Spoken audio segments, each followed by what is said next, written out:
Fiteewwan addunyaa tamsaasa keenya dhaqqabu marattuu tooftaalee tamsaasaa garaagaraatiin warreen hordoftan daawwattoota Oromiyaa Miidiyaa Neetwoork ashama akkam jirtu kun qophii keenya odeessaaleeti. Odeessaaleen keenya har'aa waa lamaan addadha. Tokkoffaa waa'illi keenya Caaltuu Taafoo ji'oota 3 darbaniif nu waliin turre sababa saniif dhimma hawaasummaa. Lammeessoo immoo odeessaalee keenya wanni adda godhu hidhamtoota siyaasaa Oromoo bahanii guyyaa jalqabaa irratti odeessaa kana isinii dhiyeessaa yeroo jirrudha. Baga nagaan dhuftan jalqaba irratti. Baga nagaan eeddan. Special baga nagaan dhuftan. Nagaan eeddan. Ayyee baga nagaan dhufte Caaltuu boqonnaan akkam ture? Boqonnaan bareeda ture. Dargitu fuula kiyyayyuu qaamaan illee gabbadhe furdadhee dhufe. Egaa akkanumaanis ol qabatee immoo milkii qabadhees dhufe. Egaa hooggantoonni keenya waggaa tokkoo fi ji'oota 7 darbanii hidhaa turanis egaa hidhaa bahanii jiranii miilli kiyya jiidhaadha jechuudha. Akkanumallee daawwattoota keenya asumaan akka congratulations jedhanii haadha mucaa tokkoo taatee dhufte. Baga gammaddisiin jechuu barbaanna akka garee tiim odeessaaleetti. Hedduu galatoomaa. Baga gammadichaa. Hedduu galatoomaa. Daawwattoonni keenyas nuuf beekanii isaan geessan nuun jechaa turaniiru. Ofirraa buusnee irra deddeebiin gaafataa turanii guyyaa kana kaasee nu walakkaatti argamti odeessaalee taanatti dabareedhaan walakkaa fuunnee kan isin dhiyeessinu ta'a. Ajandaan keenya har'aa dhimmuma hidhamtoota siyaasaa Oromoo deemaa jiru wajjin wal qabatee miirota jiran reakshinii hawaasaa kamaatii kamiidiyaalee addunyaa fi hawaasaa addunyaa akkanumas immoo murnooti dhimma kanarratti mormii qabanii jiranii sanarratti ni dubbanna. Sana dursinee garuu yaadachiisa tokko daawwattootaa fi hawaasa Oromiyaa keessa jiraniif dabarsuu barbaanna. Namooti Jawaarii fi maatii isaanii dubbisuu barbaadan ammaaf dadhabbii keessa waan jiraniif haalli nageenya keessanii samansiisaa miti waan ta'eef yeroo mijeessinee nu dubbiftuu fageenyarraayis shaggar yookiin Finfinnee warri jirtan hin rakkatinaadha yeroo mijeessinee wal argina ka jedhu ergaa karaa maatii Jawaar Mohaammed nu dhaqqabedha. Sana quba qabaadhaa isiniin jechuu barbaanna. Maatii fi firoottan akkasumas hawaasi Oromoo hogganooti siyaasaa Oromoo hagi tokko manidhaati. Bo'uu isaaniitiin baga gammaddanii baga gammanne jechuu barbaanna. Asumaan carraa isinii kenna miira keessan akka ibsattaniif. Egaa dubbadhu ji'oota 3 darbanii egaa walirraa fuudhaa haasaa turtanii adda carraa naa kenna. Egaa guyyaa jalqabaa dhufe illee waan ta'eef egaa guyyaan har'aa guyyaa gammachuuti hunda kennaafuu keessumaayyuu maatiidhaaf immoo waggaa tokkoo fi ji'oota 7 darbaniif mana hidhaa Qaalitti deddeebi'aa turan maatii kana gaafachuudhaaf halkanii ganama ciree geessuu qabdaa laaqana geessuu qabdaa irbaatas geessuu qabda waan ta'eef maatii kanaaf immoo guyyaatti isaan harallee galfataniilleedha. Egaa uummanni Oromoo hedduun isaanii addunyaa guutuurra jiru hundi isaayyuu guutummaan guutuutti haala wal fakkaataa ta'een miira wal fakkaataa keessa jira. Gammachuun kun egaa nullee dachaadha uummanni nu caalaa gammaduu danda'a garuu nuuf immoo dachaadha gammachuun kun because sa'aatii wal fakkaataa du'aa caalu booda namoonni kunniin hidhamanii nutis immoo sa'aatii hojii itti dhaabne illee haaluma wal fakkaataa keessa ture waan ta'eef nuuf immoo miira addaati uummata Oromoo caalaatti jechuudha. Yaa akka waliigalaatti akkuma Caaltuun jettee uummata Oromoo guutuuf guyyaa gammachuuti. Gammachuun keenya immoo gammaa guutuu miti guutuulle ta'uu baattu waggoottan 2019 irra jalqabne of course waggaa lamaa fi deemuu jirra. Uummata Oromoo gammachuu argeen jiraachuu dandeenya. Yeroo baay'ee namumtuu gabaasnaa namumtuu arginaa firuman nu bira du'aa firuman nu bira hidhamaa. Kanaafuu waggaa 2021 yeroo jajjabduu dabarsine jechuu dandeenya. Yeroo jajjabduu dabarsine keessumatti hooggantooti siyaasa Oromoo Baqqalee Garbaafaan namni gandhuuga qabsoo Oromoo keessatti manumii Dabarsa Abda Janee Xaafaafaan Jawaar Mohaammed Hamza Booranaa gaazexeessa Mallasa Dirribsaa dabalate qondaaltoti adda bilisummaa Oromoo kanneen akka Daawud Ibsaa dabalate under house arrest dhaabbiitti hidhamee jira. Khammalee hooggantooti gurguddoon cufti isaanii bakka hin beekamnetti jiranii uummati Oromoo aga TikTok irraa wanni gammachuu nam jechisiisa. Jawaar Mohaammed faan gaazexeessa Mallasa Dirribsaa faan hiikamuuni uummata Oromoo bira gammachuu umta jirtu taatullee gammachuun keen guutuu miti jechuudha. Ilmi Oromoo 10,000 keessa yookaan 30,000 yookaan 100 keessa tokkollee yoo nuyi kamiin gammannaa maaliif gammannaa maatiin isaa uummati guddaan isaa fedhee waan daraaramaa jiru warraaf jedhee waan dhuma tureefi nu cufaaf gammachuun keen kun ammoo guutuu ta'u biyyittillee akka nagaa argatu hooggantooti siyaasaa qofa osoo hin taane ilmi Oromoo hamiyyuu paartii siyaasaa bira keessa ta'ullee maqaa Oromummaatiin warri dhama akka gannuu dhiifan barbaannaa warra maatii Jawaar Mohaammed fa'aa warri hiikamee fi hin baggammaddan jenna warqaalee I hope waa wal fakkaata dhageenyanii abdii qabna. Hayya gabaabseenis miiruma koo ibsachuudhaaf maatiin uummanni Oromoo marti bakka gammaddanii hedduu gammannee jirra. Gammachuun keenya daangaa hin qabu keessumaa wareegama artista Haacaaluu Hundeessaa hordofee gammachuun keenya nurraa godaanee ture akkuma sabaattis nus akka hojjettoota OMN'ttis akkuma waliigalaatti iyyuu jechuudhaaf nan danda'a. Hamma tokko egaa guutuu ta'uudhaa baatus hamma tokko miirri nu keessaa godaane sun yeroon itti deebite galgala idaati jechuudhaaf nan danda'a. Jawaar Mohammad, Baqqalaa Garbaa, Dajanee Xaafaa, Hamzaa Booranaa, Boonaa Tibbilee, eegdonni Jawaar Mohammad, waahilli keenya Mallasaa Dirribsaa, hiriyaan keenya, konkolaachisaan OMN Boggaalee Dirribsaa dabalatee namoonni galmee Jawaar Mohammad jalatti himanni irratti baname waggaa tokkoo fi ji'a ja'a oliif mana hidhaa Qaallitti dararama ulfaataa keessa turan. Egaa uummata Oromoo sababa kanaan qalbiidhaa cabeete kan ture kaleessa nuuf ba'anii jiru miirri gammachuu uummata Oromoo biraa jiru addadha. Egaa gammachuu kana guutuu nuuf taasisuu nurratti haa qusatu jenna. Gara qophii keenyaatti kallattiidhumaan wajjin washi. Anillee gabaabseen jechuu barbaadu maatiin qabsaa'ota kanaa irra caalaan isaanii Jawaarrii fi namoota murtaa'anirra kanaaf irra deddeebiin warra hidhaman obbo Baqqalaa obbo Dajanee Xaafaa akkasumas namooti mana hidhaatii ba'an lakkoofsaan yaadachuu baadhullee irra caalaan isaanii irra deddeebiin sirnoota garaagaraa keessatti mana hidhaatii dararamaa warra turan waan ta'eef maatiin yeroo garaagaraatti rakkina wal fakkaataa keessa ture. Miirri maatiin kun kaleessa keessa ture miira addaa ta'e ibsuu hin danda'a. Maaliif wal'aansoo walirraa hin cinne keessa darbe maatiin keessumaa amma obbo Baqqalaa Garbaa marsaa 9 akka hidhamanidha baruma hirmaannaa siyaasaa isaaniitii kaasee. Miira addaati maatiidhaaf jedhee ibsuu danda'a. Nuuni akka OMN warra galmee Jawaar Mohammad jalatti himataman keessaa tokkodha akka legal personality qabu tokkotti OMNs kaleessa bilisa ba'e jechuudha. Akkanumallee miseensa keenya akka ture staafiin yookiin hojjetaan OMN Mallasaa Dirribsaa yeroo dheeraadhaaf erga jijjiiramni kun dhufee Itoophiyaa keessatti gaazexeessaan yeroo dheeraa hidhame Mallasaa Dirribsaati natti fakkaata. Malleen illee ba'ee maatii isaatiin wal argee hedduu gammannee ani miira wal makaatu natti dhagama akkuma Oromoo kaanii jechuudha. Hiikamuu warra kanaawoo yaadattu wareegama warri kun kaffalee eessaa jalqabaa ka dhiyoodha ajjechaa Haacaaluuti. Warri kun wareegama Haacaaluu guyyaa sanii kaasee ka hidhamanii. Kanaaf Haacaaluu yaadatta jechuudha gaafa warri kun yaadattu. Rabbiin baga of galchee maatii isaaniitiin wal argisiise uummati Oromoos baga gammaddan jechuu barbaanna. Hiikamuun hoogganoota siyaasaa fi namoota siyaasaa akkasumas warra gaazexeessitoota dabalatee kana wajjin wal qabatee yaadoti jiran tokko mootummaan marii biyyaalessaatiif qophii ta'uusaa ibsee karaa abbaa alangaa federaalaadha.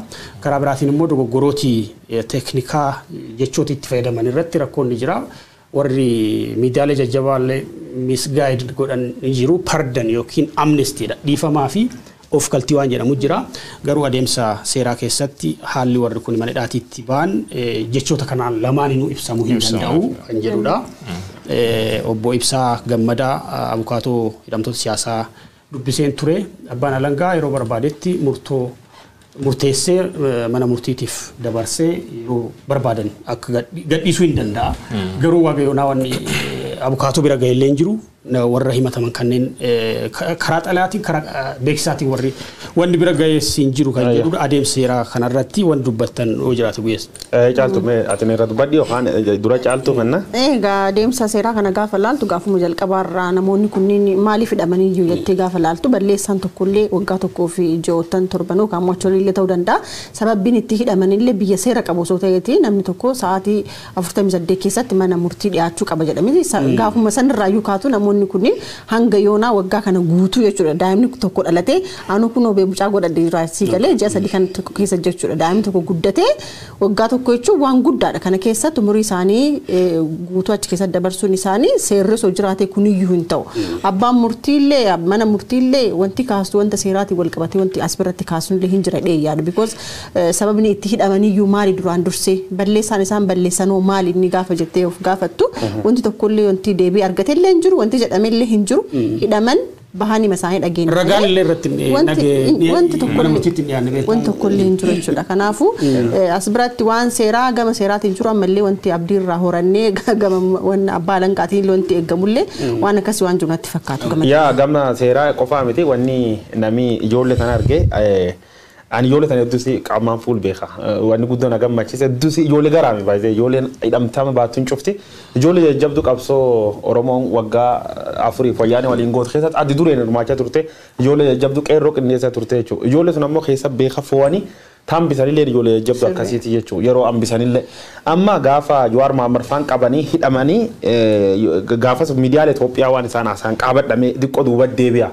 Yeroo tokko duuba deebii tokko qabatti taate guddoo garas nyaatti jechuudha. Jechi miidiyaaleen Itoophiyaa OBN faan nuun hin jedhin hin jirtu jechuudha. Waaltaan faan faanaan faan waan nuun hin jedhin hin qabanii jechuudha. Amma kalee galgala oduu cabsaa jedhanii gammachuun gabaasu jechuudha. Xawal waallummaan sadarkaa akkana kanatti yoo siin dacha horte miilaan deemte arguulleen guddoo si saalfachiif. Taatullee Itoophiyaa irraa qidee gan Itoophiyaan biyya haqa dabirratti ijaaramte deddeebiin dubbachaa turre biyya haqa dabirratti ijaaramte haqa dabsuun aduutisuufettu sadarkaa kan geette jechuudha. Amma warra kan gadhiisuuni mootummaanii Pardon jechuu danda'a, amnesty jechuu danda'a, waan fedhe jedhu jechi fedhe akka fayyadamu. Mootummaan Itoophiyaa bitti deddeebiin maal jechaa ture political prisoners yookaan hidhama siyaasaatii hin qabu namni siyaasaa fi hin qabu jedhee mootummaa goggogee mormachaa ture jechuudha. Kalee galgala immoo OBN faan maal jedhan hooggantoota siyaasaa Oromoo gadhiifamuu nutti manii jechuudha. Warri kun waan kalee dubbateef waan har'a dubbatin beeku jechuudha. Confused biyyiti mootii confused taateen bulti Abiyyi Ahmed malee confused ta'uu yaayuu itti fufee jechuudha. Armalleen garee tokko confused tolcha garee tan gammachiise garee tan waccisiisa istaayilii isaatii jechuudha. Cufaafuu warri kunini seera yoo seera akka seeraan laalli taate nam tokkeegi murtii dhiyeessite qabdee murtii dhiyeessiteen duuba imati rabbanuu fi raga dhiyeeffattaa jechuudha. Agi yakkaman jedhin nam sun yakkama dhumanii murtiitti murteesse yoo imati saddaan kutte dhiifamaan yookaan wanniin baaddan yookaan amnestiin gadhiisee jechuu dandeenya. Nama murtii teettee waliin himachuu jirtu yoo ragaa irra dhabde gallakkiftaa jechuudha. Nullee bita ragaa nurra barbaadachaa ture ragaa barbaadadhee ragaa dhabanii naani guyyaan kennaniif waan dabarteef gadhiifamnee miti. Kanaafuu mootummaan qarayyuu raga malee namni jechuudha. Raga malee faabrikeet godhee sob walitti qindeessee warra kana akka isaan filannoo irratti hirmaanneef. Meen parpatiin sun filannoo Itoophiyaa taseena keessatti Itoophiyaan tolchitee hin beektedhani nuti haasaan keessa filannoon sun tolchuuf wanni jettee filannoon sun ammoo Itoophiyaa gaariinti taate gaafiinti guddoon suni dhardhaafammoo sun guddoo irra naasofnu cufaafuu warri kun gadhiifamuuni siyaasa politika biyyatti akka tokko karaa deebisaa dheerrega amma namoonni akka raanuuf soban hin jiran Jawaari gadhiifame Baqqalee gadhiifame maanii gadhiifame Itoophiyaan naga argatti suni miti Jawaar faani dhamuu miti qarayyuu kan rakkotan fidi jalqaba irratti iyyuu haqi dabeen rakkotan fidi jechuudha haqi dab sirreessuuf warri kun hidhame jechuudha kanaafuu haqi dab cufa sirreessin Itoophiyaa karaa deebisuu dandeenya malee xawalawaallee guyyaa namii dhammaqanan balleessee guyyaa namii ba'u breaking news odeessitu akka keessuma kaadiroo oppidiyoo kaadiree jallaa miti beeloftoota ala dhufsitan fa'aa warra akkana qabanne nam hin taanu warri bagga baay'inaan malee. Taalaa dhufte qofa sosoon taane carraa kanatti fayyadamanii namootuma Oromoon wajjin hojjechaa turan yookaan namootuma qaamaan nuti beeknu iyyuu gaafa isaan maayidhaa turan namni waa tokko illee dubbata miti namoonni kunniin badii tokko malee akka hidhaman namni hin beekne hin jiru nama addunyaa biraarraallee dhufeeyyuu kana dhugaa bahuu danda'udha. Waa takkayyuu namni jecha takkatti dubbatee hin dandeenye yookaan akkuma callisan saniitti callisuudha malee har'a immoo gaafa guyyaan ifte immoo akka waan isaanii yaaddaa turanii rakkachaa turanii isaan dhaqanii gaafachuudhaan miti hojjettoonni OMN hedduun kenna akkam rakkataa ture gaafa hojii dhabne abbaa kamtu kana nyaatanii kan dhugdee namni gaaf tokko hin turre si galee gaafa rakkoo san namni gaafa simbira dhaabbanne gaafa gammachuu bee hunduu waayila si ta'a hunduu harka si dhaana kanaafu rakkoon kun uumamuun isaa kunillee furmaata argatuun isaallee namoota tokko illee akka gargar baafatu hawaasni kunniin uummata kanneen illee akka gingilcha namni akka adda baafannuufillee waan carraa nu uume natti fakkaatan gama kiyyaan. Dhimma Jawaar Mohaammed dabalatee namoota galmee Jawaar jalatti himatamanii jira turanii kana wal qabatee adeemsota seeraa hedduu kan nama dinqisiisan fa'aa jechuun nama kofalchiisan fa'aallee hedduu argaati kan turre ragaa maggaarajaa jalaa yookaan golgaa duubaa fa'aa jedhamuunis wanti deemaa ture hedduutu ture. Haa ta'u waa hedduutu yaalame namoota kanneen yakkamtoota godhanii itti murteessuudhaaf garuu yakki isaan ittiin himataman qabatamaadhaan namoonni kunniin badiin isaan raawwatan tokko wanna hin jirreef kan isaan hidhamaniif jalqabumarraa eegalee sababa ilaalcha siyaasaa isaanii sababa ejjennoo siyaasaa isaaniitiin wal qabatee waan ta'eef yakkoota duraan guyyaa jalqaba to'annoo jala oolchan irraa eegalee gama miidiyaalee meeshaa hololaa sirna sanaa ta'aniin irratti afarsaa turaniif ragaa tokko argachuu hin dandeenye. egaa yeroo booda jaallatanii osoo hin taane dirqaman hiikuudhaaf dirqamaniiti kan isaanii jiranii. Kanaaf gaaffiin uummataa akkasumas dhiibbaan hawaasa addunyaallee shoora qaba jenneeti kan yaannu. Haala kamiin hiikaman namoonni kunniin kan jedhu irratti miidiyaalee wanti isaan gabaasan yani eessa akka isaan fidan iyyuu hin beeku. Garuu gama mootummaatiin wanti ibsame tokko ni jira. Ministeerri haqaa gama fuula Feesbuukii isaatiin ibsinni galgala edaa kenne ni jira. Dhimmi namoota kanneen haalli isaanitti hiikaman gabaabumatti marii biyyoolessaa biyyattiitti karoorfamee jiru kana bu'a qabeessa taasisuuf hirmaachisaa taasisuudhaaf jecha bu'uura heera biyyattii labsii lakkoofsa 943 muraa 2008tiin himanni isaanii adda citee akka ba'uuf murtaa'ee jira jechuudhaan kan inni ibse ministeerri haqaa. Obbo Jawaar namoota galmee Jawaar jala jiran qofa miti galmee Iskindar jarallee namoota jiranis ni hammata akka ibsa kanaatti.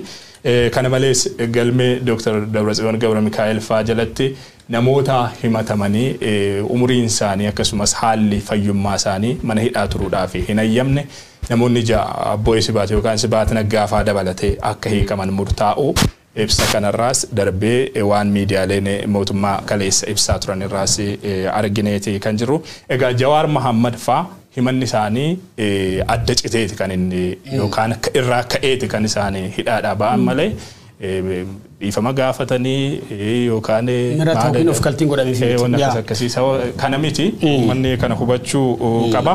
Hundaafuu manni Oromoo baga gammaddanii gammachuu keessan isinirratti haa qusatu nurratti haa qusatu jennarra deebine. Adeemsa seeraa ilaalchisee maaliif amnestii yookiin pardon dhiifama yookiin of kaltii ta'uu hin dandeenye ka jedhu of kaltii yookiin amnestii ka jedhan adeemsi himannaa isaanii karaarra odoo jiru yookiin immoo itti murtaa'uuf odoo jiru yookiin immoo itti murtaa'ee booda namoota mana hidhaa jiran mootummaan gidduudhaan of kaltii godhee fi yoo gallakkisee jechuudha.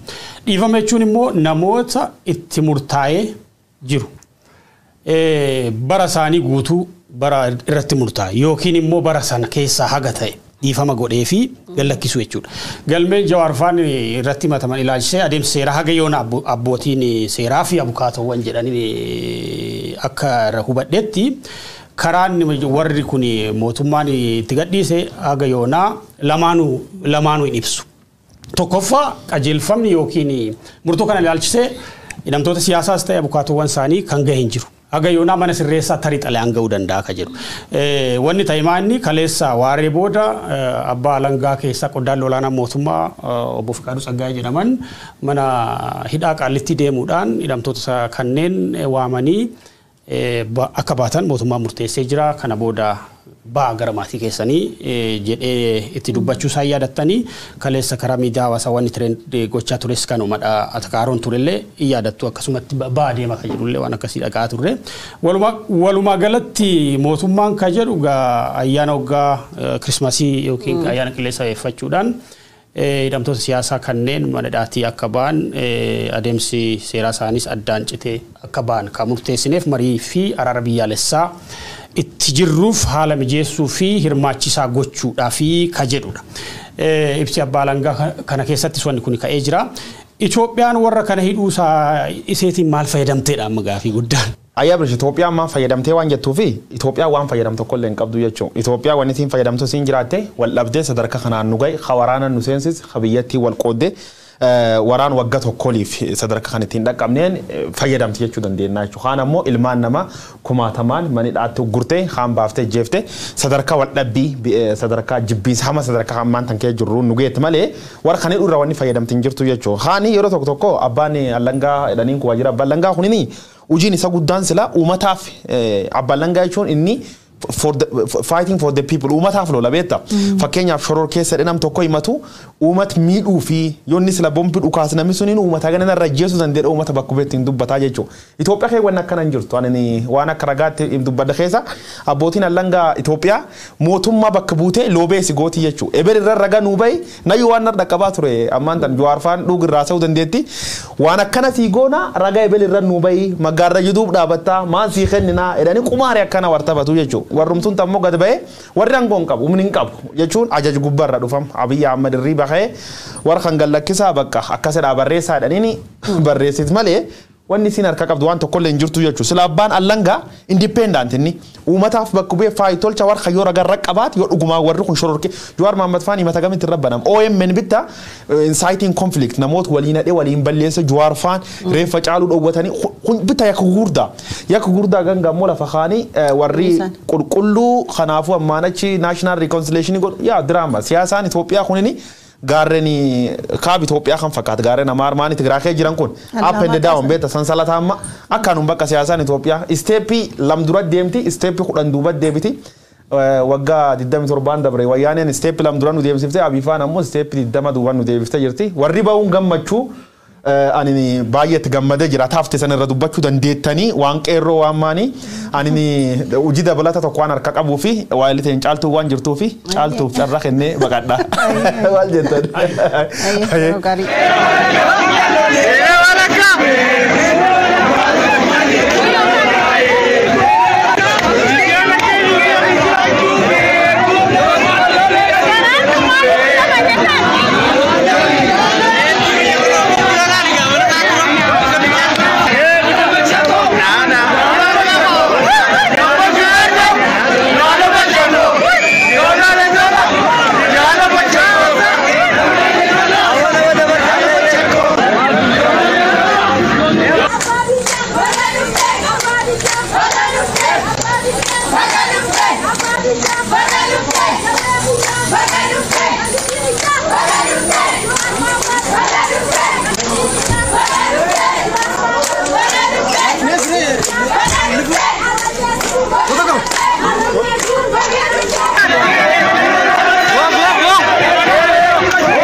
daawwattoota keenya kan daawwattanii deebitan erga namooti siyaasaa Oromoo kunneen mana hidhaatii ba'anii miira ture keessumaa naannoo mana Obbo Jawaarii fi Obbo Baqqalaa Garbaatti miira qeerroo keessa turedha. Haa ta'uti guyyoon deemee jira marii keenya sadi taanee itti fufna yeroon qabnus deemaa jira waan ta'eef amma maaltu jira Oromoon kutaa baay'eetti Oromiyaa guutuutu mana hidhaa keessa jira. Oromiyaatti hidhame jechuu hin dandeessa. Hogganooti adda bilisummaa Oromoo mataan addichaa dabalatee Obbo Daawud Ibsaa dabalatee house arrest yookiin mana isaanii keessatti hidhamanii jiranii haga yoona hawaasni odeeffannoo hin qabu. Akkanumallee hogganooti adda bilisummaa Oromoo akka Abdii Raggaasaa, Koloneel Gammachuu, Ayyaanaa, Mikaa'el Booran lakkoofsaan himnee ittiin baanu isaan qofa osoo hin taane kutaa Oromiyaa garaagaraatti miseensonni Koongireesii Federaalaa Oromoo aanaalee Oromiyaa hunduma keessatti bakka itti hin hidhamanii jiran bakka itti bakka bu'ummaa qabanitti akkanumallee adda bilisummaa Oromoo namooti immoo ilaalcha siyaasaa addaa qaban sababa garaagarummaa siyaasaa ilaalchaan mootummaa biyya bulchu paartii bilisiginnaa irraa qabaniif qofa kutaalee Oromiyaa garaagaraa keessatti hidhamanii jiran lakkoofsaanii manni lakkaa'u warri kunneen haqa argatanii mana hidhaatii ba'anitti gammachuun keenya guutuu miti ka jedhu kutaalee hawaasaa garaagaraa irra dhagaa jirra isarratti amanan. Isaan kana qofa miti hedduun amma kanumaan namooti nagaa akkanumaan jiruuf jireenya isaanii irraa qabamanii hidhaatti guuraman kan taargaan shanee itti maxxanfame ilmaan keetu bosona jira shanee qallabdanii maal gootanii jechuudhaan. Oromiyaan waggaa 3 arfan darbaniif Oromoon hidhamaadhumadha kan inni bahe ammas haguma har'aa mataa isaatti illee hidhaan raawwatamaa jiru si ajaa'ibal tokko garanaan hidhamtoota siyaasaa hiikna jecha qeerroodhuma gammachuu ibsachuuf daandiitti ba'an illee yeroo isaan qabanii hidhaa turanidha kan odeeffannoon kallattii garaagaraa irraa arganne kan mul'isu. Egaa miirri hawaasaa guddaa ture kaleessa Jawaar fa'aa hiikamuu hordofee battalaa isaan hiikamuuf jedhamuun dhaga'amerraa kaasee jechuudha. Keessumaa magaalota akka Finfinnee, Dirree Dhawaa, godinaalee Harargee lamaan, Arsii, Shaashamannee fa'aa kanallee gara Wallaggaatti illee iddoowwan garaagaraatti hawaasni miira isaa bifa garaagaraatiin ibsataa jira. Hedduu gammachuu guddaadha kan inni qabu. Haa ta'uti garuu akkuma Abrahaam amma kaasaa ture gammachuun keenya guutuu miti jechuudhaan wanti isaan kaasaa jiran ni jira. Sababni isaas hoogganoonni qabsoo Oromoo hedduun ammallee hidhaadha kan isaan jiranii gama adda bilisummaa Oromootiinis haa ta'u gama paartii koongireesii federaalistii Oromootiinis warra mataarra jiran namoota galmee Jawaar fa'aa jala jiran Jawaarii fi namoota galmee sana jala jiran qofadha kan hiikame. Amma ammaatti hanga istuudiyoo seenetti jechuudha. Kun gammachuu hawaasaas guutuu taasisuu hin danda'u. Biyya sanaafis furmaata fiduu hin danda'u. Marii biyyoolessaa amma dubbatamu kanaafis guutuu taasisuudhaaf kan danda'u miti. Uummanni illee sanadha kan inni ibsachuu irratti argamu. Qeerroon qarreen uummanni Oromoo kan inni gaafataa jiru yeroo gammachuu isaa ibsataa kan inni gaafataa jiru hidhamaan siyaasaa marti haa hiikamu. Hunduu ba'ee qaama furmaata biyya sana ta'uu qabaa jechuudhaan wanti kaasaa jiran ni jira. Gaaffii sirriidha. Kanaafis ammoo hundumtuu tokko ta'ee wal ta'ee miira tokkoon falmee hidhamtoota siyaasaa kanallee baafachuu akka qabu kallattii garaagaraatiin ergaa dabarfataati kan jiran qeerrooni. Dhimmi kun jabaatee itti fufuu qaba jenneeti kan yaadnu. Egaa namoonni yookaan immoo dargaggoonni lakkoofsaan kan hin jenne mana jireenyaa obbo Jawaar Mohaammed akkasumas immoo Baqqalee Garbaa magaalaa Finfinnee keessatti argamutti galgalsaniin jechuudha.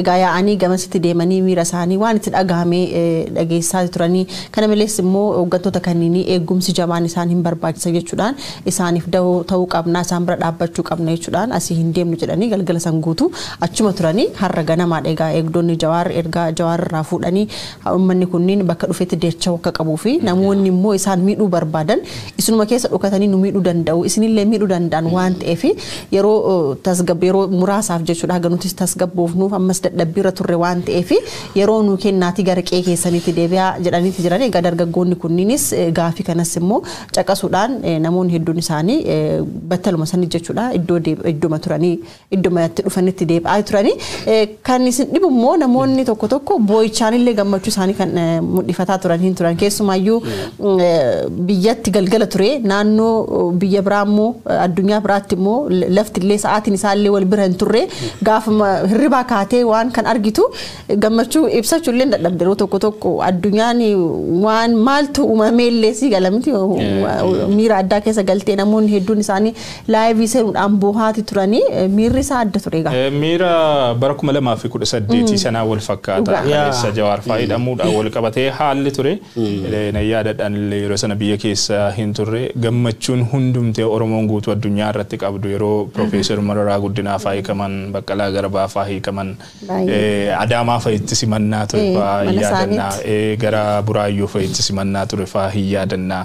Profeesar Mararaa Guddinaatiif Baqqalaa Garbaatiif hundumaaf Dajanee Xaafaa fa'iif haalli itti qeerroon ba'ee simate miirri yeroo sana ture bara 2018 ture waan ajaa'ibaa ture galgalli kaleessaa sanadha kan inni nu yaadachiise. Haa ta'uti akkuma kaasne guutuu hin turre ammallee namoonni hiikamuudhaaf qaban hedduun hidhamtoonni siyaasaa kumaatamaan lakkaaman hidhaa jiraachuun yaaddoo ta'eeti kan jiru gammachuu hawaasaallee guutuu hin taasifne.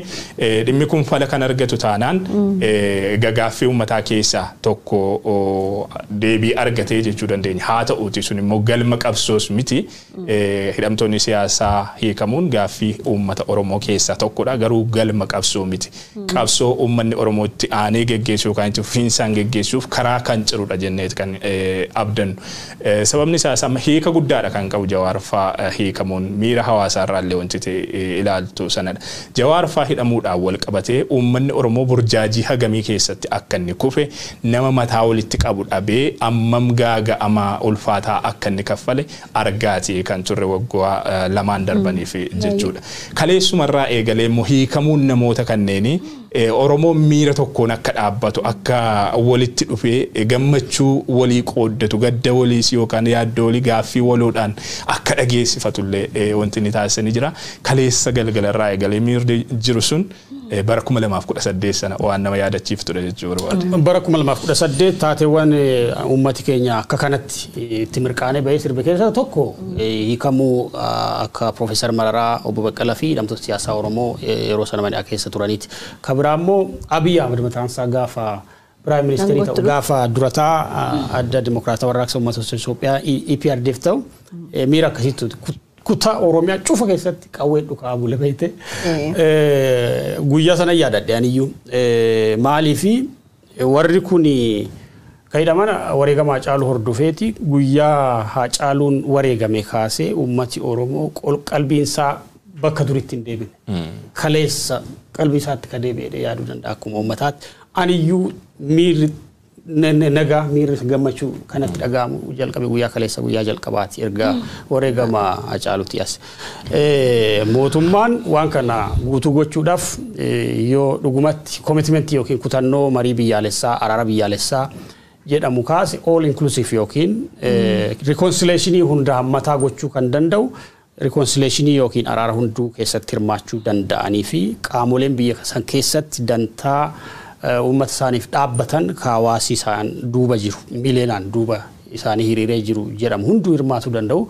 Kanaaf dhaabota siyaasaa biyya san keessatti maqaa dhaaba siyaasaatiin galmaan akkanumallee mootummaa kan qawweedhaan lolan hunduu karaa hirmaachisuu danda'uun namni hunduu hidhaadha bahuu qaba. Oromiyaa waliigalatti hidhaadha hiikkachuu qabdi ka jedhu gaaffiin jiru gara reakshinii hawaasa addunyaa fi miidiyaalee addunyaatti ka dabarru. Jalqaba irratti reakshinii hawaasa addunyaa keessaa kanan arge namni hoogganaa United Nation barreessaa olaanaa dhaabbata mootummoota gamtoomanii Antonio Guterres waa'ee mormitoota jajjaboo kanneenii yaada dubbatantu jira isarratti miidiyaaleetti dabarra. Barreessaa olaanaan dhaabbata mootummoota gamtoomanii Antonio Guterres kaleessa galgalaa gama toora Tiwiitarii isaaniitiin hiikamuu hidhamtoota siyaasaa kanneen akka Jawaar Mohaammed fa'aa kana ilaalchisuudhaan wanni isaanii dubbatantu ni jira. Miira gammachuudhaan simannee jirra tarkaanfii kana miira jedhudha barruun isaanii gama toora Tiwiitarii isaaniitiin qoodanii. Itoophiyaa fi kanatu barbaachisaa biyyattiitti nagaa fi tasgabbii buusuuf adeemsa deemamu kamiyyuu si'oominaan ni tumsinaa jechuudhaan illee wanti isaanii ibsanii ni jira.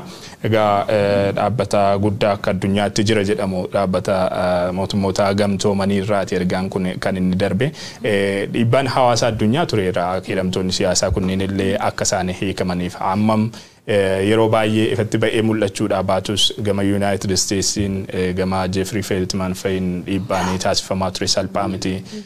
Mootummaan Itoophiyaa hidhamtoota siyaasaa akkasumas qaamolee waliin garaagarummaa qabu qaamolee waliin wal dhabbee keessa jiru wajjiniin walitti dhufee taa'ee mari'atee rakkoo furuu akka inni irra jiraatu mariin biyyoolessaa walaba fi haqa qabeessa ta'e kan hunda hirmaachisa biyyattiitti akka geggeeffamuuf irra deddeebiidhaan gaafataa turaniiru Antonio Guterres dabalatee jechuudha. Egaa hiikamuu kana miira gaariidhaan simatanii jiru haa ta'uti akkuma jenne kan wanti kun guutuu ta'uu danda'u yoo qaamni hundumtiyyuu inni hidhaa jiru hidhaadhaa ba'ee inni qabsoo hidhannoo keessa jirus qaama furmaata biyya sanaa ta'ee beekamtiin malu kennamee fi wanni akka shororkeessummaa maaloo jedhanii walitti maxxansan kunis haqamuudhaaf yookaan ka'uudhaaf danda'e yoo miira sanaa walitti dhufanii taa'anii mari'atanii hiree biyya sanaa murteessuu irratti waliin hojjechuudhaaf baatan guutuu ta'uu dhabuu mala yaaddoon jedhu ni jira. Miidiyaaleen addunyaa garaagaraa kanneen akka Al Jazeera, Reuters, Yahoo News, New York Times fi kanneen biroon illee dhimma kana gabaasaa turaniiru dhimma hiikamuu hidhamtoota siyaasaa kana. Egaa akkuma jalqaba irratti kaasuudhaaf yaalli xiqqoo gara dabarsanii haalonni itti gabaasaa turan ni jira mata dureewwan oduu isaanii irraa amma gaafa ilaallu dhiifamni godhamee fi dhiifama gaafatanii maaloo wanni jedhu kun ni mul'ata ture. Egaa kana eenyutu gara dabarsee bifa kanaan informi isaan godhe yookaan isaan hubachiisee wanti jedhu gaaffii akkuma ta'utti jira ta'e. Miidiyaaleen kunniin xiyyeeffannoo kennanii dhimma kana gabaasuudhumti mataan isaaniiyyuu ejji hawaasa addunyaa dhimma hidhamtoota siyaasaa kanarra akka ture kan argisiisudha yaada. Gama miidiyaa kanaan anis carraa argadhee ture galgala miidiyaawwan keessumaayyuu kan biyya keessaa kan ilaaluudhaaf baalaansii gochuudhaaf maaltu jira kan jedhu ilaaluudhaaf carraa argadhee ture. Miidiyaa biyya keessaa amma ETV gaafa laaltu haalli isaan itti dhiyeessaniyyuu breaking news jedhanii wanti isaan dubbatan kabiraati wanti breaking news ta'e wanta biraatti si galeera miti waanuma saniyyuutu waan breaking news gaafa jettu maaltu ta'e waan taate ta'e san dafteetti seenta malee atakaaroo waggaa tokkoo fi ji'a torban darban keessa maaltu deemee maali kana akka noobil jedhanii fikshinii dura dubbisanii achi booda gara taateetti dhufan kuniyyuu maal mul'isa ajandaa kanayyuu gara biraatti maqsuudhaaf hangam yaalaa akka turanillee waan mul'isudha. Kabiraammoo namni siyaasaa Itoophiyaadhaatti dhiyeenyaan hordofan keessa tokko Dr. Awwal Aloo ka Yuunivarsiitii British barsiisan waa'ee hiikamuu namoota siyaasaa Oromoo kanarratti karaa Twitter isaanii waan dubbatan keessa tokko hiikamuu warra kanaa hedduu na gammachiise warri kun jalqabumaa badii fi akka tokko malee akka hidhaman kaasee jira warri kun immoo warra qabsoon isaanii Abiy Ahmad fi hoogganoota bilisiginaa ammaa kana aangootti fiddedha. Abiy Ahmad immoo akkasumas qondaalonni Itoophiyaadha warra kana karaarraa kan maqsan coronation muudama isaanii filannoodhaaf haala mijeeffachuudhaaf kan jiru karaa Twitter isaanii barreessanii jiran Dr. Awwal wareegama kaffaltaniif immoo Oromoon isiniif galata qaba yaada jedhu dabarsanii jiranii yoo dhugaatti immoo biyyattii keessatti reconciliation yookiin araarri dhugaa barbaachise mootummaan kutannoo qabaate sobaan jalqabuu hin qabu ka jedhu sobaan jalqabuu hin qabu siin jedhu namoota siyaasaa kutaa hundumattuu jimlaanidhe hiikuu qaba gaazexeessitoota yeroo garaagaraatti lakkoofsa isaanii baay'eedha gara 20tti siqu Itoophiyaa keessa warri hidhamanii aktiivistooti illee ni jiranii warra kana dhugumatti marii biyyaalessaatiif haala mijataa uumuudhaaf yoo ta'e warri kun hiikamuu qabu yoo sanidha araarri dhugaa fi nagaan Itoophiyaa keessatti dhufuu danda'a ka jedhu kaasanii jira Dr. dabaluudhaaf egaa namoonni kunniin amma Baqqalee Garbaa Jawaar Mohaammed faatii hiikamanii jiranii namoonni isaanumayyuu mana hidhaatti deemtanii maaf gaafattanii jedhamanii hidhamaniyyuu meeqatu jiranii kana jechuun barbaadu malee maatima kiyya keessaayyuu waggoottan guyyoota 20 darban keessatti maatima keessa nama hidhamee jira maaf dhattee gaafatti jedhame namoonni kunniin eega hiikamanii namoonni isaan dhattanii gaafattan jedhaman kunniin sillee hiikamuu qabanii durumayyuu maaf hidhamanii namoonni immoo akka aktiivistii Yaspeed faatii namoonni mana hidhaa jiran kunniin haga likkifamanii jedhanii gama garaagaraatiin qabsaa turanillee hanga ammaatti mana hidhaa jiran waan ta'eef akkuma Abrahaam jettee namoonni dhimma kanaan walitti qabatee namoonni hidhaman hundumti isaanii eega gochuun isaanii hin oolle gammachuu kennallee guutuu gochuu qabaniidhaan. Egaa xiqqoo dhimma kanaan wal qabatee wanti akka gaaffiitti nama keessatti uumamu ministeerri haqaa ibsa gama Facebook isaatiin kaleessa maxxanse irratti waa'ee namoota galmee Jawaar jalatti hidhamanii waa'ee namoota galmee Iskindir jalatti hidhamanii waa'ee namoota galmee Dr. Dabratsiyoon jalatti hidhamanii kanneen gadi lakkifaman sanadha malee kan inni eere waa'ee qondaalota yookaan hoogganoota adda bilisummaa Oromoo waa'ee hidhamtoota siyaasaa kuma dhibbootaan lakkaa'aman biyyattii keessatti hidhamanii jiranii homaa tokko wanti dubbate hin jiru. Kun maalidha maaltu yaadameeti bifa kamiin immoo wanni kun guutuu ta'uu danda'a. Ammam marii biyyoolessaa yookaan araara biyyoolessaa jedhamu kanaafillee maal hiikii qabaatu wanti jedhu wanti gaaffii namatti uumu ni jira. Kana dhagaa kan yaaddessee jiru qeerroonis kallattii garaagaraatiin yaada isaanii ibsataa turaniiru. Uummanni Oromoo dammaqinaan wal maddii hiriiree hidhamtoonni siyaasaa marti akka hiikaman taasisuu qaba. Ajandaan keenya itti aanusa kana ta'uu qaba jechuudhaan yaada isaanii ibsataa turan ni jira. Gara miira faallaa yookaan miira masaanitti ceenu. Sana dura miidiyaaleen waan jiran keessa gaggabaabsee kaasuudhaaf adeemsi warri kun itti hiikaman baay'ee diraamaatik jechuun waan hin eegamnedha ka jedhu miidiyaaleen. Aljeeziraan illee akkasuma jedhee New York Times obbo Tuulii Baay'isaallee dubbisee jira. Hin eegne ture waaree booda waan kana ka dhageenye qondaalota waajjira haqaa abbaa alangaa federaalaa irraa kan dhageenye.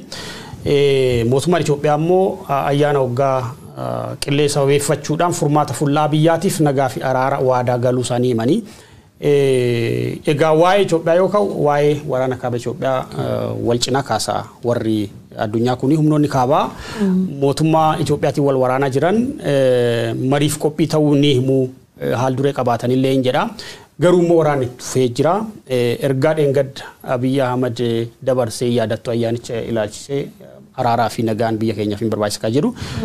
Kanuma gidduutti immoo Itoophiyaa keessatti waraanni guguddaan akka jiru haleellaan diroonii kutaalee biyyattii garaagaraa keessatti akka jiru ni dubbata.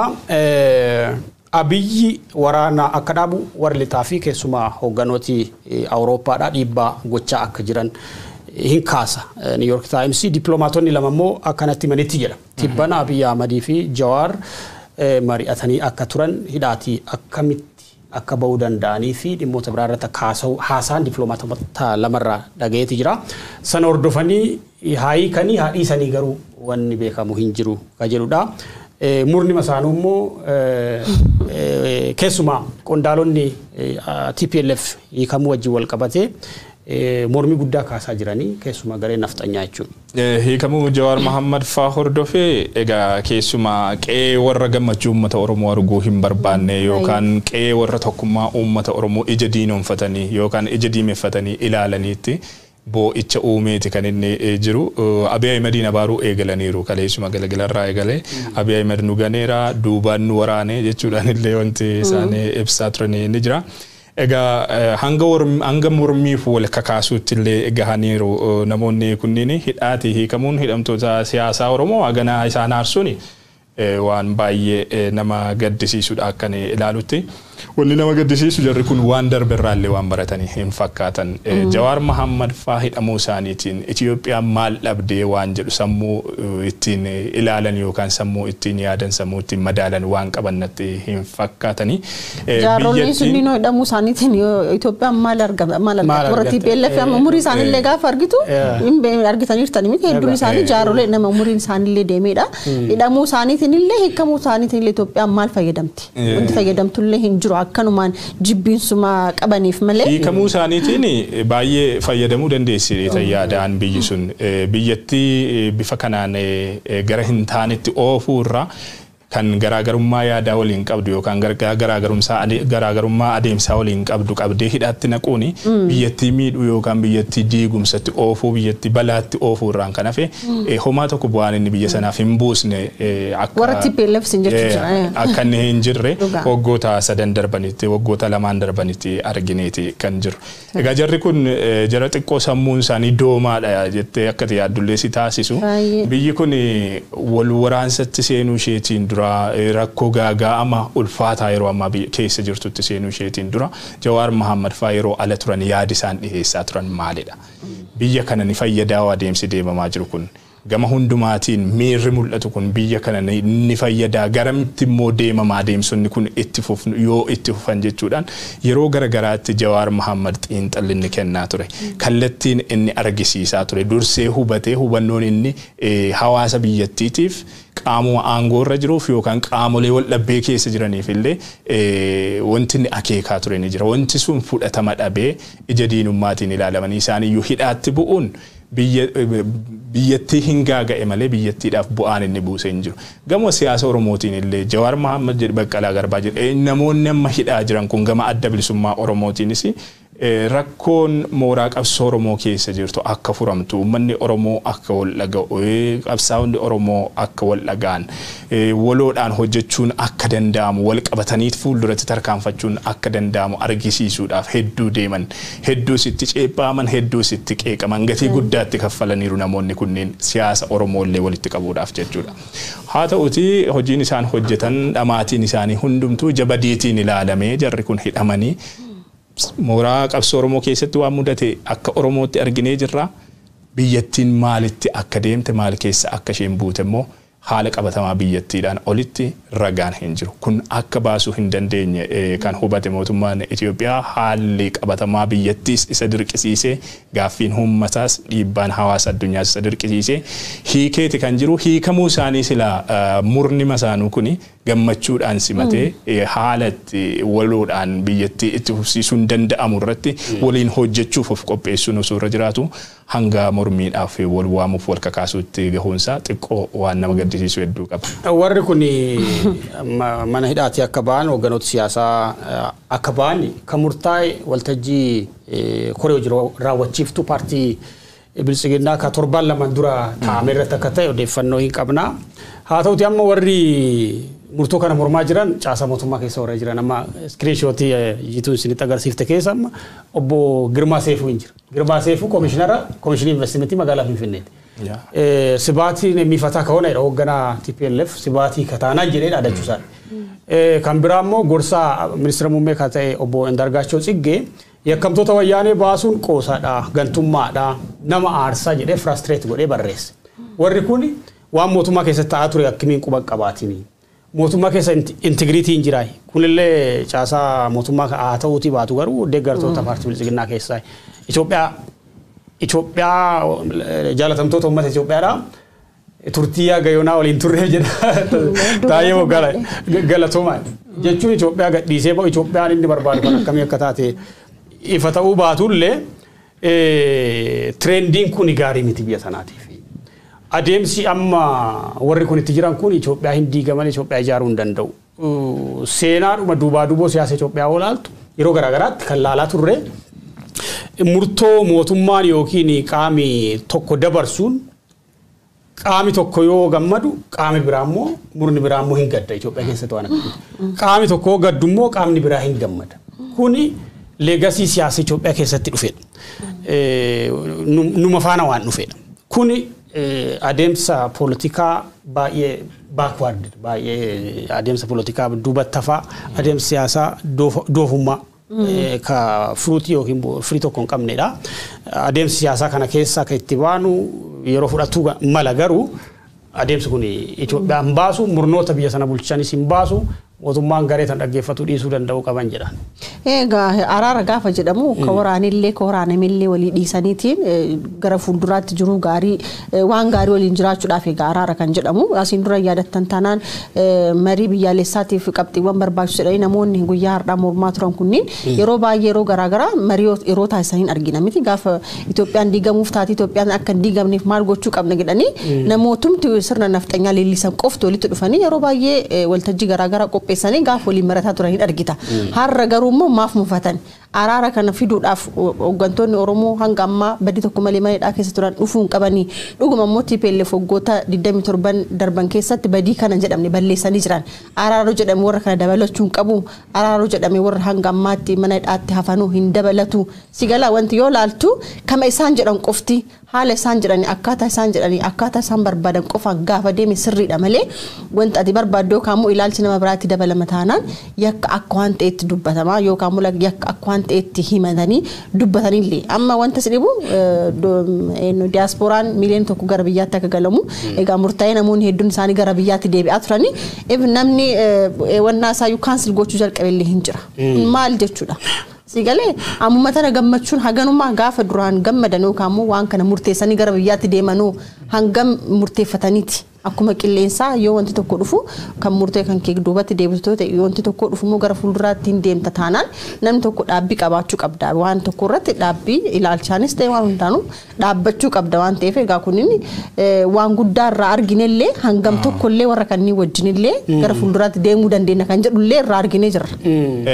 Murni amma maqaa Itoophiyummaatiin deemu kun Itoophiyaa jechaa oolu kun miidiyaalee hawaasaa irraas miidiyaalee hedduu qabu miidiyaalee harkuma isaa miidiyaa biyya keessa jiru guutummaan guututti.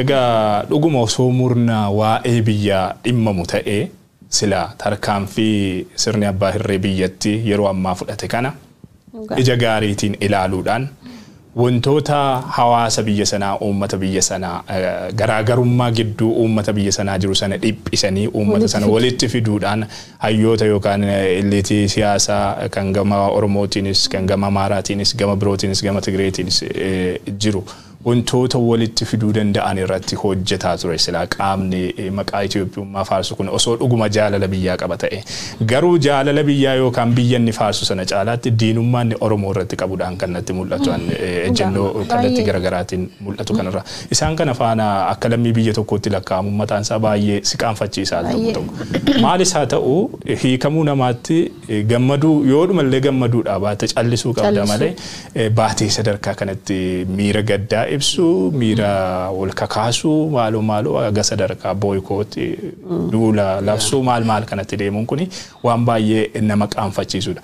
Ammoo waan si ajaa'ibu kan jiraallee kan hiikame jira bara Iskindir fa'aa hiikamaniiti kan isaan jiranii ani nama keenya irraa xiqqoo hubannoo gaariin ani arge tokko kan maalidha jarmaaf illee tarii irraa barnoota taa'ee kana yaadu hiikamuu Iskindir Fayin namni gaddeen jiru nama keenya namni tokko namni gaddee Iskindir hiikamuun irra hin turre jedhee nama dubbate illee gama sooshaal miidiyaa kanarraa illee hin argine aan namu gammachuu ofii hunduu gammachuu isaa irratti fookas godhee ammoo hiikamuu dhabuun nama kanaa hagas mara baay'ee akka ajandaa hin taaneefis immoo hubatee jira uummanni keenya. Isaan hiikamuudhuma Iskindiriin illee gammachuun hin ibsamne hiikamuu Jawaar Fayin gaddatti dhaga'ame ibsachuuttidha kan isaan gadi ta'anii. Egaa kun waan baay'ee nama qaanfachiisudha biyya sana keessatti haalonni jiran walitti fiduuf illee baay'ee kan rakkisu ta'u biyya waloo waliin ijaaruun qaama kana faana akka hin danda'amne waan sitti mul'isu qaba jedhee tan. Viidiyoo jalqaba argaa ture afaanis qabee waan feesbuukii gubbatti eenyu Iskindir Naggaa baga nagaan dhuftee weelkaamii sagantaa qopheessanii fi boo'icha fakkaata malee gammachuun fakkaatu soo argite miirri achirra jiru namoonni haasaan gaddaniiti jirani malee fuula gammachuu takka illee argitu kana na yaadachiiste. Namni abbooyi Zibaatfaan hoogganoonni TPLF haga hiikaman Iskindir Naggaatti umurii guutuun odoo murtaa'e wayya isaan filadha namni jedhe jira kaampii sana keessa baay'ee. Sadarkaa sanatti jechuun egaa kun aadaa siyaasaa Itoophiyaa waggootaaf wajjin turamedha. Aadaan siyaasaa Itoophiyaadha. Obboleessa ajjeesee ka barcuma qabatu ka ati hojjettetti qaamni biraa dhufee kan qananii'u ka ati itti laffaatetti qaamni biraa dhufee ka aangoo qooddatu ka argaa turre amma miidiyaaleen addunyaan ajandaa godhanii ka gabaasaa turan waa'ee hiikamoo Obbo Jawaarii fi garee Obbo Baqqalee Garbaafaa.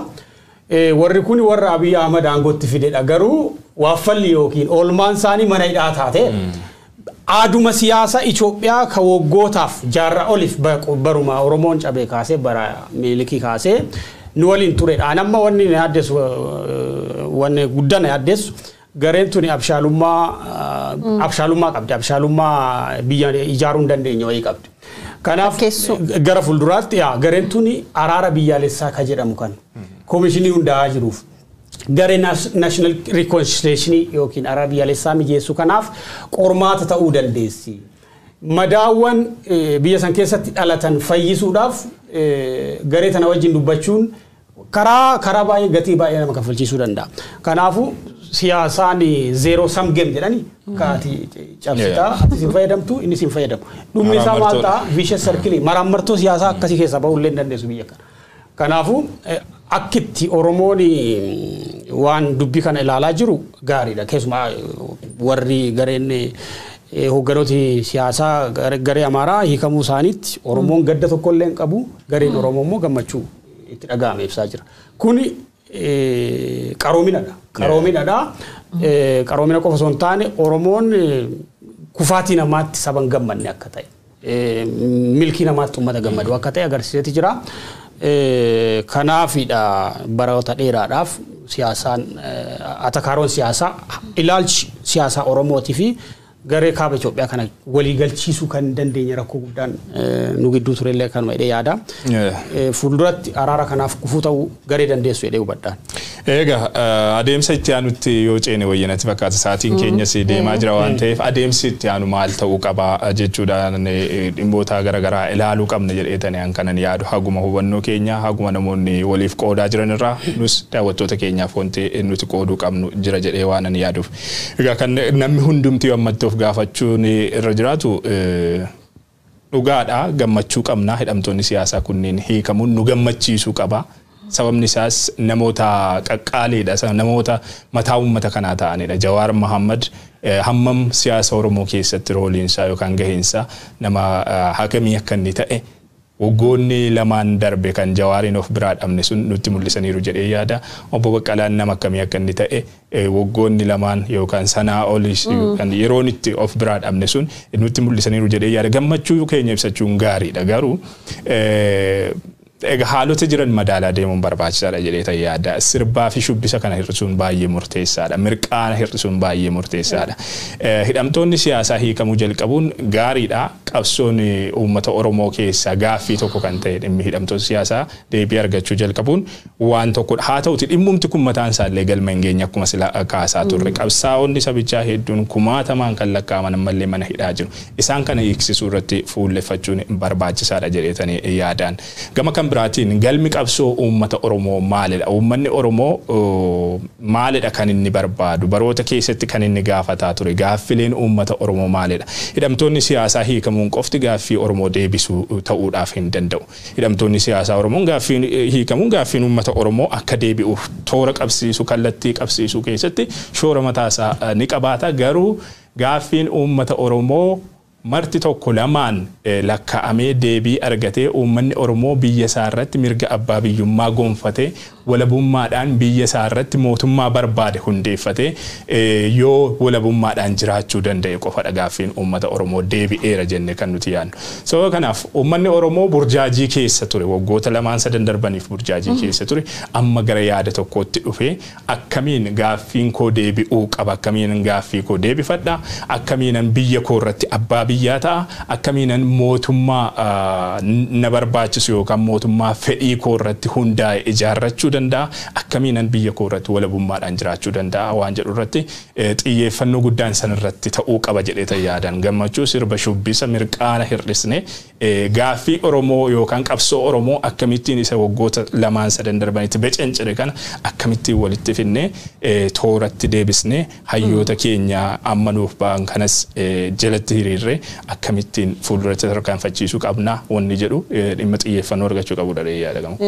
Wanni sirra fudhadheera sirba wajji wal qabsiisee Oromoon yeroo jiicoomsi siyaasaa hundumaa hin sirbaa waan jiru yeroo baay'ee dhagaa ture 2018 baay'ee sirbaa turre sana durallee 1991 sirbumaatti ture jedhanii amma jijjiiramni siyaasaa dhufee miti basically namooti keenya namni Oromoon jaalatu namni mataa siyaasa Oromooti jedhaman waan manadhaatii ba'aniif ammallee sirbaa jirra sirbi kuni dhuma argachuu qaba namni sirbuu barbaadu bakkaa fi yeroo itti sirbu qaba haalli amma keessa jirru haala sirbaaf nu affeeru miti basically kanaaf tokko Oromoon bara 2018 bakka jiru baay'ee dubatti deemee jira siyaasa Oromoo keessa burjaajii guddaa dhalatee gaappiin siyaasa Oromoo dhalatee ta'a even haga warri kun manadhaatii ba'anitti hogganoonni ammallee manadhaa jiranii leadership crisis dhalateera hoggana siyaasaa qabsoo siyaasa Oromoo keessatti jechuudha. Kana gareen siyaasaa yookiin mooraan qabsoo Oromoo walitti dhufuu danda'u qaba. Maaliif mootummaan kutannoo qabaatee gara marii biyyaalessaatti deemna hoo ta'e kaampiin Oromoo walitti dhufuun baay'ee dirqama. Kaampiin Oromoo walitti dhufee yaadota dantaa waloo Oromoo irratti walii galuu danda'u qaba. Maali Itoophiyaan nu barbaannu tamii? Dirree siyaasaa ittaanu keessatti gaheen keenya kamii? Oromoon immoo sadarkaa kamitti Itoophiyaa keessatti mul'achuu qaba kan jedhan dirreen siyaasaa ittaanu kun yoo bal'aa ta'e gaaffiileen Oromoo dirree siyaasaa itti deebi'uu danda'an ta'uu danda'u. Abdiin jedhu jira hawwiin jedhu jira. Mootummaa sadarkaa sanitti kutannoo qabaachuu dhiisuu danda'a. Haa ta'uti garuu ammumaa kaasee hawaasi keenya kaampii tokkotti dacha'ee wal hubannoodhaan gara mariitti seenuu qaba. Mariin biyyaalessaa jalqaba irratti akka daraartuu waltajjii darbee irratti kaasaa turte jalqaba wal hubannoon yookiin mariin Oromoo gidduutti raawwatamuu qaba. Kaampiiwwan biyyatti keessa jiran hunduu bakkee qooda qabaniin marii gaggeessuu itti fufuu kaaba Itoophiyaa bakkeewwan garaagaraatti saboonni jiran eenyummaa garaagaraa qaban kaampiiwwan siyaasaa hunduu marii mataa isaanii fi dantaa isaanii tarkaanfachiisuu danda'u mari'atuu itti fufanii jira waan ta'eef Oromoonis akka sabaatti akka murnoota siyaasaatti walitti dhufee mari'achuu yeroo itti qabudha kan jedhu ergaa hin qabna jechuudha.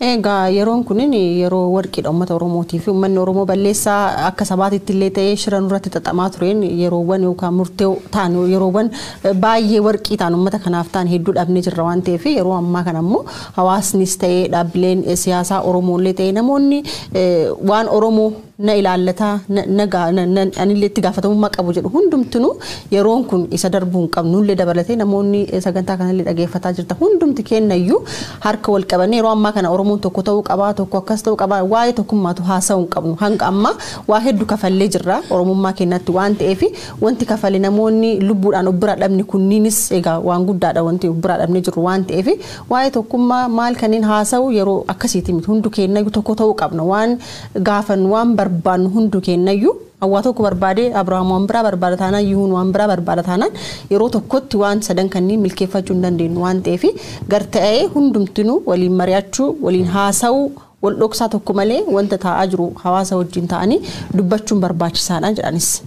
Akka uummataattis akka hoogganoota qabsoo yookaan jaarmiyaalee qabsoottis yeroon kun hundaa ol yerootti wal dhagahu wal hubachuu wal kabajuu bakka waliif kennu ammoo waliif dhiiguu waliif quuqamu amma miirri adoode miirri du'e hundaa ol Oromoo keessatti jedheen kanan yaadu amma Oromoon ganda tokko yeroo ulee abbaa hirreetiin reebamu inni ganda kaanii akka waan nagaa ta'eettidha kan inni taa'ee ilaalu harka marateeti kan inni ilaalu awwamaa tokko waliif dhiiguun waliif ho'uun sun miirri sun dadhabeeti kan inni jiru miirri sun deebi'uu danda'utu irra jiraata tokkummaadhaan waloodhaan hiriiruu danda'utu irra jiraata uummanni Oromoo gaaffii isaa irratti gaaffii yoo waloodhaan qabsaa'edha waloodhaan bilisoomuu kan inni danda'u malee gandi tokko qabsaa'ee gandi kan biraan bilisoomuu hin danda'u ammoo adeemsi yeroo ammaa sirni aangoo irra jirus haa ta'u qaamoleen isa duuba jiran itti jiran Oromoo akka sabaatti gabroomsu akka sabaatti cabsu Oromiyaa biyya jedhamtu sana Oromiyaa naannoo jedhamtu sana diiguu sirna federaalizimii biyyattii diiguu heera biyyattii jijjiiruu kanadha adeemsi isaaniitti jiran. Kanammoo dura dhaabbannee irraa qolachuu yookaan irraa hambisuu kan dandeenyu yoo waloodhaan uummanni Oromoo tokko ta'ee yoo dhaabbate uummanni Oromoo tokko ta'ee wal dhaga'ee waliif bakka kennee wal kabajee yaada waloodhaan gaaffii walii waloodhaan tarkaanfachiisuu danda'e jennaan qaamni kamiyyuu isa cabsuu isa gabroomsuu akka hin dandeenye hubachuutu barbaachisa. Kana qabsoo waggoota darbanii keessattis argineeti kan jirru. Warri hooggansa mooraa qabsoo Oromoo keessa jirtan kallattii garaagaraatiin jirtan yeroon itti walitti dhuftanii uummata kana gara tokkotti deebisuun burjaajii keessa jiru kana keessaa baasuun isinirra jiraatu ammadha jenna. Uummannis immoo yeroon itti burjaajii kana keessaa ba'ee adeemsota gandaan amantiin kutaan maaliin isa qoqqooduu isa cicciruudhaaf deemamu waggoota 3 darban 4 darbaniif irratti hojjetame kana keessaa ba'uu kan inni danda'u yoo irratti dammaqee waloodhaan waliif ho'ee waliif dhaabbatee wal dhaga'ee bakka waliif kennee wal kabajee wajjiniin fuulduratti tarkaanfachuu danda'edha waan ta'eef carraa amma uumamte kana dogoggoroota darbeerraa barachuudhaan carraa amma uumamtee jirtu kana sirnaan itti dhimma ba'uun barbaachisaadhaan akka nama tokkootti ergaan dabarfachuu barbaadudha. Ayyee marii keenya hin goolamne sa'aatiin keenya deemeeti jira daawwattoota keenya mariin keenya ka odeessaalee dhimmoota hidhamtoota siyaasaa tibbana mana hidhaatii ba'anii miirota jiran reakshiiniiwwan qaamolee hawaasaa ka addunyaa ka biyya keessaa akkasumas miidiyaalee addunyaa irratti xiyyeeffate kanuma hanga yoonaa ture marii kana keessummeessuudhaan Abrahaam Birruu waa'illan koo yuun ingidaa caaltuu taafuu gara jalqabaatti immoo waa'illi keenya guyyoo waariyoo nu bira ture waan nu wajjin turtaniif ulfaadhaa isiniin jenna odeessaalee biraatiin walitti deebina.